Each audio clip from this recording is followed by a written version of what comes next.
राधे राधे साथियों, कैसे हैं आप सभी। आशा है कि सब बढ़िया, स्वस्थ और सकुशल होंगे। आप सभी को गणतंत्र दिवस की ढेर सारी शुभकामनाएं। आज 26 जनवरी गणतंत्र दिवस के दिन ही हमारे भारत का संविधान लागू हुआ था। आप सभी को गणतंत्र दिवस की बहुत सारी शुभकामनाएं। साथियों, सिर्फ गणतंत्र दिवस मना लेना या किसी विद्यालय या किसी सार्वजनिक प्रांगण में ध्वजारोहण करना, ये सिर्फ गणतंत्र दिवस मनाने का सिर्फ इतना ही उद्देश्य नहीं है। साथियों, गणतंत्र दिवस हमारा तब तक नहीं सफल हो सकता जब तक हम अपने इस राष्ट्र के लिए, अपने भारतवर्ष के लिए, अपने इस सकल मानव समाज के लिए कुछ नया करने की चाह नहीं रखते, कुछ नया करने का उद्देश्य नहीं बनाते, कुछ नया करने का संकल्प नहीं लेते। अपने इस भारत माता के लिए कुछ नया करने का जब तक हम संकल्प नहीं करते, तब तक गणतंत्र दिवस मनाने का उद्देश्य बस ध्वजारोहण करना और ध्वज फहराना, इतना ही। तो इससे हमारे ना तो राष्ट्र का कोई बहुत भला होगा। ध्वजारोहण के साथ साथ हमें कुछ संकल्प भी लेना चाहिए। बहुत सारे समाज में ऐसे कार्य हैं जो हम कर सकते हैं, लेकिन हम करते नहीं हैं। साथियों, हम सभी अपने सारे कार्यों को किसी के भरोसे छोड़ देते हैं, या सरकार के भरोसे छोड़ देते हैं, या फिर अन्य तरह से हम नहीं करना चाहते। लेकिन हमें यह स्मरण करना होगा कि यह कार्य जो हम कर सकते हैं, अगर हम वो कर लें तो हमारा भारत बहुत आगे जा सकता है। आज इस 77वें गणतंत्र दिवस पर हम को यह संकल्प करना चाहिए कि हम ऐसे ऐसे तमाम कार्य हैं जो हम कर सकते हैं लेकिन नहीं किए अभी तक, वो हम करेंगे। और ये कार्य साथियों कोई बहुत बड़ी चीज़ भी नहीं है, हमारे आसपास में ही है। हम दैनिक जीवन में उपयोग करते हैं और दैनिक जीवन में अपनी उसी दिनचर्या में हम कर सकते हैं। साथियों, इसमें जो सबसे बड़ा संकट है वो प्लास्टिक का है, फाइबर का है। पर्यावरण में प्रदूषण फाइबर के द्वारा कितना होता है आपको बताने की आवश्यकता नहीं है, आप जानते हैं। और प्लास्टिक एक ऐसी चीज़ है जो कभी सड़ती नहीं है। आप उसको मिट्टी में दबा के रख देंगे, 100 साल 200 साल बाद भी निकालेंगे तो वैसी ही रहेगी। साथियों, अगर हम प्रत्येक घरों में अभी हम कुछ भी लेने जाते हैं, यहाँ तक कि दूध भी लेने जाते हैं तो हम पॉलीथीन ले जाते हैं, सब्ज़ी लेने जाते हैं पॉलीथीन ले जाते हैं, या अन्य किसी भी प्रकार का कार्य करते हैं तो पॉलीथीन लेकर जाते हैं। अगर हम ये पॉलीथीन बंद कर दें और कपड़े का झोला होता है, इन सब का प्रयोग करने लगे। पुराने जब समय में माताएं बहनें, जो अभी दादी अम्मा हैं, एक कपड़े का जो झोला बना देती थी, अगर हम उसका प्रयोग धीरे धीरे करने लगे, दूध के लेने के लिए डब्बा ले जाने लगे, तो इससे क्या होगा साथियों, प्लास्टिक की एक जो उपयोग में कमी आएगी, उससे प्रदूषण भी बचेगा और पर्यावरण हमारा बहुत ज़्यादा सुरक्षित हो सकता है। पर्यावरण हमारा बहुत बढ़िया से बच जाएगा। तो ऐसे तो हम जीवन में अपने दैनिक दिनचर्या में बहुत सारी प्लास्टिक का उपयोग करते हैं। अगर हम भारत में लगभग 140 करोड़ लोग रहते हैं, अगर प्रत्येक लोग प्लास्टिक का प्रयोग करना, अगर प्रत्येक क्या अगर उसके आधे भी करना बंद कर देना, तो भारत से प्रदूषण बहुत जल्दी से बहुत कम हो सकता है। और प्रदूषण के कारण कितनी बीमारियां हैं वो बताने की आपको आवश्यकता नहीं, वो आप सभी जानते हैं। दूसरा जो संकट है साथियों, वो अपने जल पर है। जिस तरह से जल दूषित होता जा रहा है, वाटर लेवल नीचे जा रहा है, अभी तो नहीं, अभी तो हमको प्रचुर मात्रा में मिल जा रहा है जल, लेकिन आने वाले कुछ समय में शायद जल के लिए भी बहुत बड़ी समस्या हो सकती है। और यह अनुमानता, यह झूठ नहीं कहा जा सकता कि अगला विश्व युद्ध हो सकता है जल के लिए ही हो जाए। हम जल का संरक्षण नहीं कर पाते हैं। एक स्वस्थ व्यक्ति को सुबह से शाम तक पूरी दिनचर्या के लिए लगभग 60 लीटर जल की आवश्यकता होती है, लेकिन हमारी हालत क्या है, हम सुबह ब्रश करने के लिए उठते हैं तो टोटी खुली छोड़ देते हैं, जिससे कि 60 लीटर से ज़्यादा जल तो उसी समय बर्बाद हो जाता है। हम आराम से ब्रश करते हैं, टोटी खुली रहती है कितने समय में। उसके बाद नहाने के लिए मोटर चालू कर दिए, पाइप से पानी आ रहा है, घंटों लगा रहे हैं नहाने में, कितना पानी हमारा व्यर्थ हो रहा है। साथियों, यह हमें ही ध्यान देना होगा। हमारा राष्ट्र है, हमारी जिम्मेदारी है, हमारी नैतिक जिम्मेदारी और हमारा नागरिक कर्तव्य भी है कि हम जल का संरक्षण करें।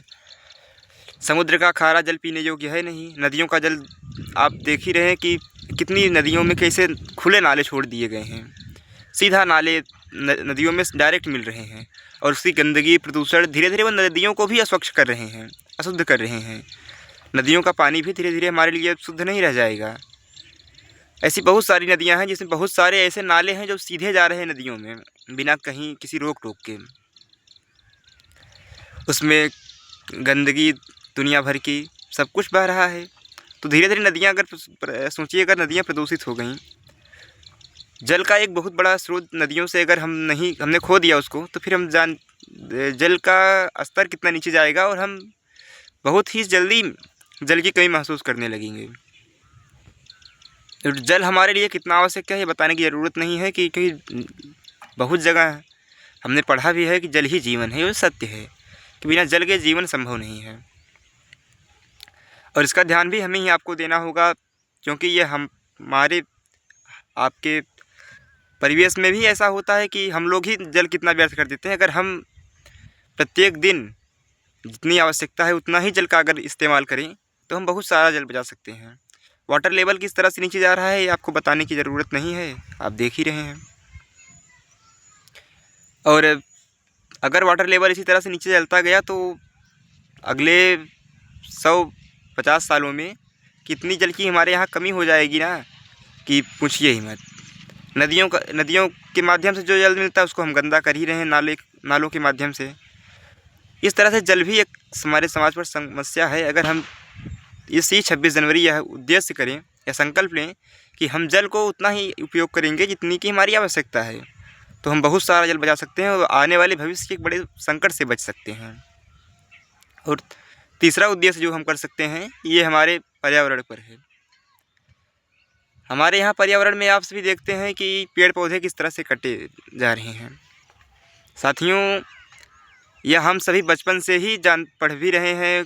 छोटी छोटी 2, 3, 4, 5 की किताबों में लिखा रहता है कि वृक्ष हमें ऑक्सीजन देते हैं और बिना ऑक्सीजन के मानव जीवन संभव नहीं है।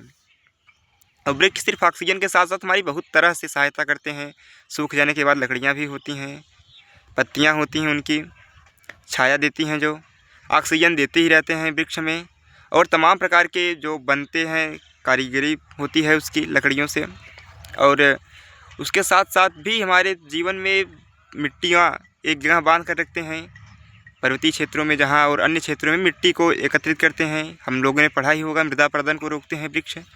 इसी तरह से वृक्ष हमारे लिए वरदान से कम नहीं है। लेकिन हम क्या करते हैं कि आजकल वृक्ष लगाने की तो छोड़ो, लगे हैं उनको भी नष्ट कर दे रहे हैं। साथियों, अगर इस तरह से ही हमारा समाज चलता रहा, इस तरह से हम वृक्षों की कटाई करते रहे, तो कुछ समय पश्चात ना तो धूप से हमें कोई बचा सकता है, और वृक्ष ही वर्षा कराने के लिए वृक्ष बहुत उपयोगी होते हैं, जिससे वर्षा भी नहीं होगी और वाटर लेवल नीचे जाता ही रहेगा। वृक्ष इसलिए हमारे जीवन में बहुत ही महत्वपूर्ण है। हमें वृक्षों को संरक्षण करना चाहिए, वृक्षों को बचा कर रखना चाहिए। अभी हमारे सामान्य जनमानस में क्या होता है कि हम लोग पर्यावरण दिवस के दिन खूब सारा वृक्ष लगाएंगे और यहाँ वहाँ 100-150 वृक्ष पूरे समाज के लोग मिलके लगा देंगे, फ़ोटो बढ़िया खिंचा लेंगे, उसके बाद फिर कभी देखने ही नहीं जाएंगे वो वृक्ष लगे हैं, वो ठीक से प्रफुल्लित हो रहे हैं, ठीक से परिपक्व हो रहे हैं या नहीं, उसमें किस चीज़ की कमी है, उसमें पानी वगैरह बराबर मिल रहा है या नहीं, हम कभी देखते ही नहीं हैं। अगर इसी तरह से हम लोग करते रहे तो उससे हमारा क्या मतलब होगा फ़ोटो खिंचाने से। साथियों, हमारे भारत की सभ्यता रही है कि नहीं चाहिए प्रदेश गरिमा चढ़े सभी माँ के चरणों में, लेकिन आज हमारा समाज इसके विपरीत होकर सिर्फ दिखावा करने में लगा है। अगर इसी तरह से हम दिखावा करते रहे तो शायद आने वाले कुछ समय में हम बहुत बड़े संकट का सामना करेंगे। और एक संकल्प जो हम कर सकते हैं साथियों, वह हमारा है कि नागरिक कर्तव्य पर। नागरिक कर्तव्य में क्या है, जिस तरह से हमारे समाज में देखा जा रहा है कि जो सरकारी नियम हैं, जो सरकारी कानून हैं, उनका हमें पालन करना चाहिए। हम भारत के नागरिक हैं, अगर भारतीय संविधान को, भारतीय कानून का सम्मान हम नहीं करेंगे तो कौन करेगा। हम बाइक पर चलते हैं 3 लोग 4 लोग बैठकर, ये हमारे नागरिक कर्तव्य में नहीं आता। नागरिक कर्तव्य में हमारे वही आता है जो वहाँ से जिसकी अनुमति हमारे पास है। हमारे पास अगर 2 लोग की अनुमति है हमें बैठाने की बाइक से, तो हम 2 ही लोग चलेंगे। साथियों, हम देखते हैं कि हेलमेट हम लोग तभी लगाते हैं जब सामने ट्रैफिक पर कोई पुलिस वाला खड़ा हो या फिर कोई रोक रहा हो। क्यों? क्या सिर्फ किसी पुलिस के व्यक्ति को देखने के बाद ही हमारे साथ दुर्घटनाएं हो सकती हैं क्या? उसके आगे पीछे नहीं। साथियों हमें ध्यान देना होगा। हम बाइक पर निकलें, 2 लोग के साथ निकलें, हेलमेट लगा कर निकलें, बाकायदा पूरी व्यवस्था से निकलें। ये हमारे नागरिक कर्तव्य में आता है। ये हमारे समाज को एक संदेश देता है। ये हमारे, अगर हम ऐसा करने लग जाएँ तो धीरे धीरे एक से दूसरे सभी लोग अगर इस तरह से पूरे हमारे भारत के लोग करने लगे तो भारत एक अनुशासित और नागरिक कर्तव्य में सबसे आगे रहने वाला देश बन जाएगा। हम 4 व्हीलर से चलते हैं तो सीट बेल्ट नहीं लगाते। क्यों? जब तक कोई चेकिंग नहीं लगेगी, जब तक कोई पुलिस वाला हमें रोकेगा नहीं, हम सीट बेल्ट नहीं लगाते। क्यों नहीं लगाते? हमें लगाना चाहिए। ये हमारे नागरिक कर्तव्य में आता है। इसके अलावा बहुत सारी ऐसी चीज़ें हैं जो हमारे संविधान के द्वारा जिसकी हमें अनुमति है हमें वही करना चाहिए, उसके अतिरिक्त नहीं करना चाहिए। क्योंकि इससे हमारा जो हमारे नागरिक कर्तव्य में हमारे कहा गया है हमें वही करना चाहिए बस। और जो एक विषय है वो सामाजिक समरसता का है। हम लोग छुआछूत, भेदभाव, जातिवाद, भाषावाद, प्रांतवाद, इन सब में ना बटकर अगर हम लोग सिर्फ भारतवासी होने के का परिचय दें तो हम बहुत कुछ कर सकते हैं। हमारे समाज में देखा जाता है कि कोई नीचे का व्यक्ति है जिसे निचली जाति का, तो उससे हम भेदभाव करते हैं। कोई ऊंचली जाति का व्यक्ति है उसको बड़ा सम्मान देते हैं। आखिर क्यों? ये साथियों हमारे भगवान श्री राम का देश है। उसी भगवान श्री राम का जिन्होंने माता सबरी के जूठन को खाया था, जूठे बैर को खाया था। आजकल हम भगवान श्री राम का जयकारा, उद्घोष या ये सब बहुत करते हैं, लेकिन अगर हमारा ध्यान इन छोटी छोटी समस्याओं पर जाए, इन छोटे छोटे विषयों पर जाए, तो हम भारत को पुनः राम राज्य में स्थापित कर सकते हैं। ऐसा कोई कठिन कार्य नहीं है। प्रत्येक को सम्मान और प्रत्येक का आदर करें, प्रत्येक के घर में आए जाएं, तो हम बहुत कुछ कर सकते हैं सामाजिक समरसता के क्षेत्र में।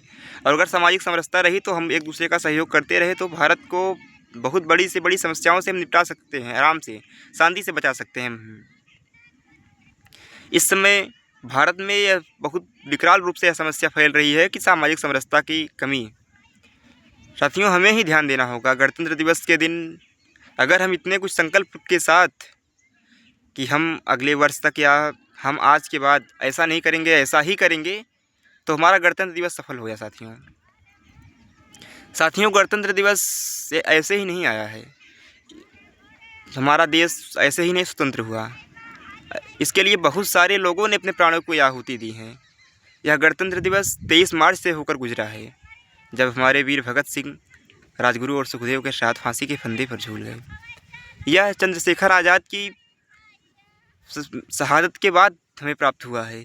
यह हमारे समस्त क्रांतिकारियों की शहादत के बाद हमें प्राप्त हुआ है। यह 30 जनवरी की महात्मा गांधी की उस वीरगति के पश्चात में प्राप्त हुआ है।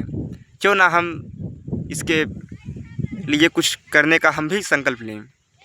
साथियों उस समय भारत के लिए, देश के लिए, जब भारत गुलाम था तो एक ही रास्ता था कि क्रांतिकारी गतिविधियों से या अंग्रेज़ों को सिर्फ खदेड़ना था। तब परिस्थितियाँ, लेकिन अब परिस्थितियाँ हमारे अनुकूल हैं। हम चाहें तो क्या नहीं कर सकते अपने भारत के लिए, अपने भारत माता के लिए, अपने भारत राष्ट्र के लिए। हमें इन सब विषयों पर ध्यान देना चाहिए। जिस समय हम गुलाम रहते थे उससे हमारे जीवन में उस समय जो था, जिस तरह से था, उससे हम आज बहुत ठीक हैं। किंतु अगर हमें अपने आचरण को ध्यान रखना होगा, हमें अपने आचरणों को सुधारना होगा। अगर हमारे आचरण नहीं सुधर पाते तो उसमें उस समय और इस समय में हमारे लिए क्या अंतर है, और जो हमारे वीर क्रांतिकारी शहादत को प्राप्त हुए उनकी शहादत व्यर्थ चली जाएगी। आज क्या देखा जाता है हमारे समाज में कि अगर घर में 5 लोग हैं तो 5 लोग एक साथ बैठकर भोजन नहीं कर पाते। आज हमारे घर में 5 लोग हैं, 5 कमरे हैं, 5 कमरों में अलग अलग पूजा घर हैं। क्यों? हम एक साथ बैठकर पूजा नहीं कर सकते, एक साथ बैठकर हम भोजन नहीं कर सकते। साथियों यह सब कुटुंब प्रबोधन के अंतर्गत आते हैं। हमें परिवार को एक साथ लेकर चलने की आवश्यकता है। कभी वही आजकल देखा जाता है कि सगे भाई, 2 सगे भाई हैं, वो दोनों अलग अलग रहते हैं। अगर एक को कुछ हो गया तो दूसरे को पता ही नहीं चलता, पड़ोसी के माध्यम से उनको पता चलता है। आखिर क्यों? हम अपने इस देश में अगर अपने परिवार के साथ नहीं रह सकते तो पूरे भारतवासियों के साथ क्या मिलकर रहेंगे? हमें एकजुट होकर रहना चाहिए साथियों।